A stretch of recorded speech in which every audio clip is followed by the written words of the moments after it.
This is not a story about soda. This is a story about power, failure.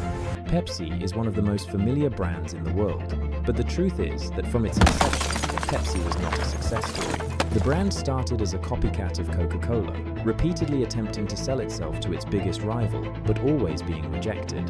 Throughout its early years, Pepsi struggled with failure, even going bankrupt twice. Yet, ironically, today PepsiCo has become a global empire with annual revenues of approximately $1 billion, far surpassing Coca-Cola in overall business size. Pepsi today is no longer simply a beverage company, but a giant corporation owning countless food and beverage brands worldwide. The story of Pepsi begins with a man named Caleb Bradham, born in 1867. He grew up in a small farming town in North Carolina.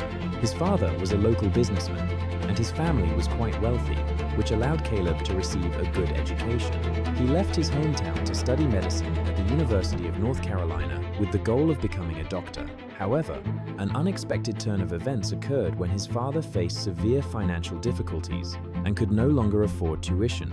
Caleb was forced to abandon his medical studies and return to his small hometown. Upon returning home, despite never having graduated from medical school, Caleb was still regarded by the locals as a real doctor because there were no other doctors in the area. He began giving medical advice to the people while simultaneously working as a local teacher to save money. Within 2 years, Caleb had saved enough money to return to university. However, at that point, he realized he no longer wanted to be a doctor. Perhaps after years of helping the local community with health issues, he decided to switch to pharmacy and become a pharmacist. In 1892, at the age of 25, Caleb Bradham bought a building in New Bern, North Carolina, to open a pharmacy called Bradham Pharmacy. At that time, pharmacies were not just places to sell medicine, but also centers of community social activity. People would gather there, sit at the counter, chat, have snacks, and drink refreshing beverages. Most pharmacies had a soda bar, where drinks were made by mixing carbonated water with various flavored syrups, such as orange, grape, rose, and many others. Caleb was an outgoing and sociable person, so running the pharmacy helped him quickly make friends with almost everyone in town. Also, in 1892, Coca-Cola was founded in Atlanta, Georgia. They developed a cola syrup sold at the soda bars in pharmacies. And not long after, Caleb Bradham was introduced to the drink. He quickly recognized the immense potential of Coca-Cola when he saw it become a popular choice for consumers. However, Caleb believed that Coca-Cola's formula contained addictive and unhealthy ingredients. From that thought, Caleb came up with the idea of creating a similar cola syrup, but without the ingredients he considered harmful. His goal was to create a truly healthy drink that would alleviate indigestion while still retaining the color and flavor that people loved. Caleb's formula included natural flavors such as caramel, rare essential oils, and fruit extracts. After perfecting the recipe, he began selling the drink at the soda counter in drugstores and encouraged his friends to try it. Locals quickly nicknamed the new drink Brad's Drink, after its creator's surname. For the next 5 years, Brad's Drink was consistently requested by customers at the pharmacy simply because they liked its taste. After years of hearing people praise his product, Caleb finally felt confident enough to take it to a wider market. At that time, Coca-Cola was booming, and Caleb believed there was still room for various cola products. In 1898, Caleb officially renamed his product Pepsi Cola. The name Pepsi comes from the Greek word pepsis, meaning digestion, because he still believed that the health aspect would be the key selling point. However, what made Pepsi most popular was its taste. Soon after, Caleb began selling large barrels of Pepsi syrup to soda shops across the United States. For many years, Pepsi was produced right in the back room of Caleb's pharmacy.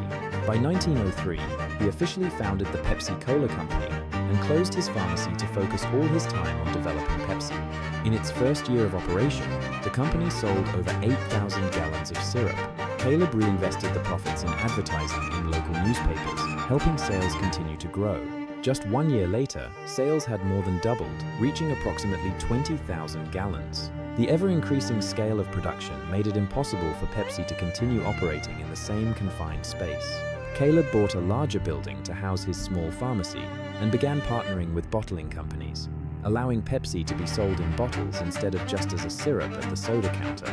By 1910, Pepsi Cola had partnered with approximately 250 bottling companies in over 20 states. By 1915, Pepsi's total assets exceeded $1 million. Caleb Braddon bought a large house for his wife and children and became a respected figure in his local community. His popularity was so great that some even encouraged him to run for governor of North Carolina. At that point, it could be said that Caleb had reached the peak of his career.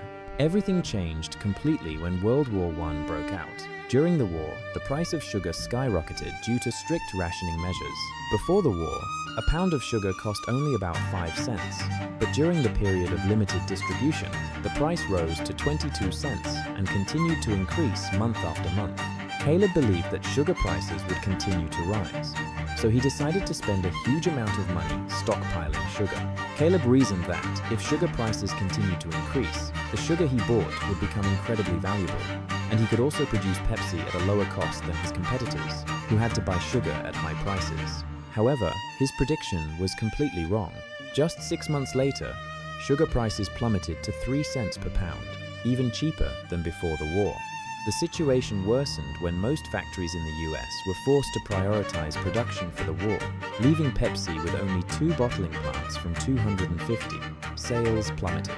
While Caleb had spent too much money on sugar he couldn't use, the market value of that sugar was far less than the money he had spent.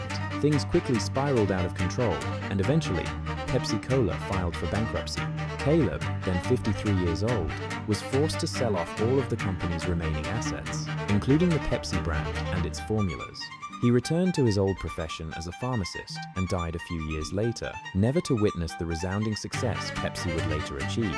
After taking over what remained of Pepsi, the new owners spent years trying to revive the company, but without success. When the stock market crashed and the Great Depression began, the economic situation became extremely bleak.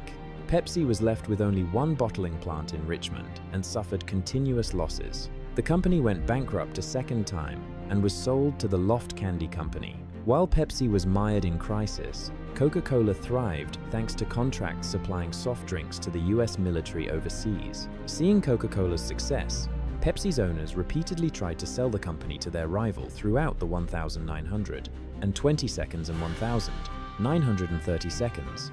But Coca-Cola refused all 3 times, not believing that Pepsi could revive itself. With no other options, Loft was forced to find a way to save Pepsi. One of the most important decisions was to use recycled beer bottles to reduce production costs, allowing Pepsi to sell 12-ounce bottles for 5 cents, double the amount Coca-Cola sold at the same price. During the Great Depression, consumers prioritized saving, and Pepsi became the obvious choice. Pepsi also invested heavily in advertising, from billboards and skylights to comic strips and radio commercials.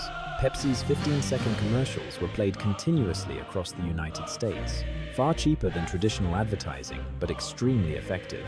Thanks to this, Pepsi gradually regained its market position. As Pepsi began to grow, Coca-Cola recognized the threat and sued Pepsi for trademark infringement due to the use of the word cola. However, Pepsi argued that Coca-Cola was trying to establish a monopoly. Ultimately, Pepsi was allowed to keep its name, although it was later shortened to Pepsi. During World War II, Pepsi changed its brand colors to red, white, and blue to express patriotism. They launched a campaign allowing soldiers to record free messages to send to their families, creating great public goodwill. Pepsi was also one of the few brands at the time that targeted the African American community with positive imagery in its advertising, opening up a large, overlooked market. After the war, Pepsi continued its strong growth under the leadership of Alfred Steele, who had previously been Coca-Cola's vice president. He focused on large-scale advertising, using images of glamorous women and celebrities, including his wife, actress Joan Crawford. Under Steele's leadership, Pepsi shed its image as a cheap brand and saw its revenue skyrocket in less than a decade. After Steele's death, Don Kendall took over and led Pepsi into the Soviet market through bartering. Pepsi exchanged syrup for vodka and distributed it in the US, overcoming the Soviet currency barrier. At one point, Pepsi even considered accepting old warships in exchange for its value. In commerce, this led to the famous story that Pepsi once owned the 6th largest naval fleet in the world. Pepsi continued its expansion into the food industry by merging with Frito-Lay, creating PepsiCo. A series of food and beverage brands were acquired, making PepsiCo one of the world's largest corporations. Pepsi also acquired many fast food chains, forcing these restaurants to serve only Pepsi drinks, but later had to separate them because this strategy backfired. Pepsi's history is not only filled with successes, but also controversies. A marketing disaster in the Philippines in the early 1000s, 990 seconds, led hundreds of thousands of people to believe they had won a large prize due to a technical error, resulting in riots, casualties, and lawsuits. Although considered an unintentional mistake, its consequences were extremely serious and left a significant stain on the brand's history. Pepsi has also been involved in numerous other controversial advertisements, from campaigns criticized for racism to those deemed insensitive to serious social issues. Nevertheless, Pepsi is recognized as one of the most innovative brands in marketing history, with iconic campaigns like the Pepsi Challenge, which once caused Coca-Cola to panic and change its product formula. The rivalry between Pepsi and Coca-Cola lasted for decades, known as the Cola War. While Pepsi achieved many successes, the harsh reality is that Coca-Cola maintained its superior brand power. Pepsi may be larger in terms of corporate size and product diversity, but in the battle for symbolism and consumer loyalty, Coca-Cola remained the winner. Pepsi's story, therefore, is not just a journey from bankruptcy to empire, but also a lesson about ambition, mistakes, and the price to pay in the global business world.